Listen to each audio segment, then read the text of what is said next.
সন্ধ্যাবেলায় আপনি নদীতে মাছ ধরতে গেলেন, মাছ মারতে মারতে রাত 12টা বেজে গেল। তখন আপনি বাড়ি আসার সময় আপনাকে পিছন থেকে আপনার নাম ধরে ডাকছে অদ্ভুত আজব সাউন্ড করে। যখন আপনি পিছন ঘুরে দেখেন যে পিছনে কেউ নেই, অকস্মাৎ আপনার সম্মুখে এসে দাঁড়িয়েছে, তখন আপনি কি করবেন? হ্যালো সবাই, কেমন আছেন? আশা করি সবাই ভালো আছেন। চলে আসলাম আমার হরর স্টোরি বাংলাতে আরেকটা নতুন ভূতের গল্প নিয়ে। তো আমি আগে বলে দিচ্ছি, যাদের হার্ট দুর্বল তারা এখান থেকে ভিডিওটি স্কিপ করে চলে যেতে পারেন। আর হ্যাঁ, অবশ্যই জানাবেন এই ভিডিওটা রাত 12টার পরে কে দেখছেন, আর ভিডিওটা শেষ পর্যন্ত দেখতে থাকেন। আজকের ভিডিওটা খুবই ভয়ানক হতে যাচ্ছে। ওটা আমাদের গ্রামেরই একজনের লোকের মুখে শুনেছি। তো উনি খুব প্রচুর পরিমাণে মাছ মারতো। তো সবাই সারাদিন মাছ মারে, জায়গা পাওয়া যায় না নদীর পারে। তো উনি চিন্তা করলো যে আমি সন্ধ্যাবেলায় মাছ মারতে যাবো, রাত 10টা 11টার দিকে চলে আসবো। তো একদিন মাছ মারতে মারতে মারতে মারতে এই ধরেন সন্ধ্যাবেলায় গেছে, রাত্রে 12টা হয়ে গেছে। তো 12টা হয়ে গেছে, একা গিয়েছে মাছ মারার জন্য। তো এখন বাড়িতে আসবে, বাড়িতে আসার সময় মাছও বহুত মারছে মাছ।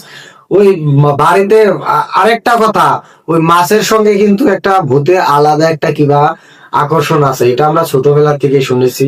তো যখন ওই মাছ নিয়ে বাড়ির দিকে আসবে, তখন হঠাৎ করে উনার পিছন থেকে উনার নাম ধরে এভাবে ডাকছে, এই শহীদুল, তুই আমার এখান থেকে মাছ মেরে নিয়ে যাচ্ছিস, আমাকে বাসায় নিবি না? তোর বাসায় আমাকে নিয়ে যাবি না?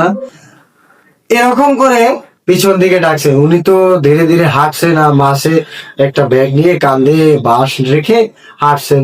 তো এরকম যখন কেউ ডাকবে, নিশ্চয় আপনি পিছনে ঘুরে দাঁড়াবেন, যে ঘুরে তাকাবেন যে পিছন থেকে হঠাৎ কে ডাকছে। আরো মানুষ মাছ মারার জন্য এসেছে, সেই মানুষগুলো দাঁড়িয়ে ডাকতে পারে। যখন আপনি পিছন দিকে তাকালেন, দেখলেন কিছুই না।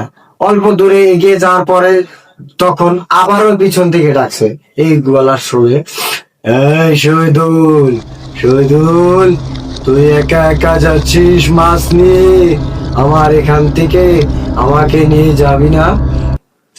তো যখন এভাবে ওনার নাম ধরে ডাকা হলো, তো উনি একটু ভয় পেল, কিন্তু ভয়টা পালন করলো না।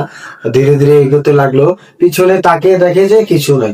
তো অল্প দূর ধরুন বাড়ি ওনার থেকে 1 কিলোমিটার ফাঁকে রয়েছে, এত পর্যন্ত দূর বাড়ি রয়েছে। এখানে তো যখন মাছের এই ব্যাগটা এই কান্দের থেকে এই কান্দে আনবে, তখন ওনাকে জুড়ে জুড়ে একবার অকস্মাতে ভয়ঙ্কর সাউন্ড করে ডাকছে, এই, এই দাঁড়া, তুই আমার এখান থেকে মাছ মেরে চলে যাচ্ছিস, তুই আমাকে নিয়ে যাবি না? এই বলে যখন ওই লোকটি এই কথা শোনার পরে যখন পিছন থেকে ঘুরে তাকালো, দেখলো কিছুই নাই। যখন পিছনে এইরকম ঘুরে তাকালো, তারপর যখন অকস্মাতে সামনে তাকালো, আমার একটা বিশাল বড় ছায়া দানবের মতো তার সম্মুখে দাঁড়িয়ে বলছে, এবার তুই কই যাবি? তোকে কতক্ষণ ধরে আমি ডাকছি, তুই আমার ডাকে সাড়া দিস না।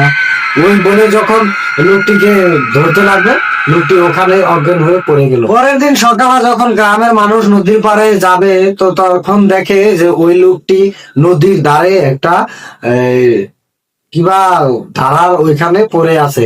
তো গ্রামের লোকগুলো তাকে টানাটেরা করে বাসায় নিয়ে গেল।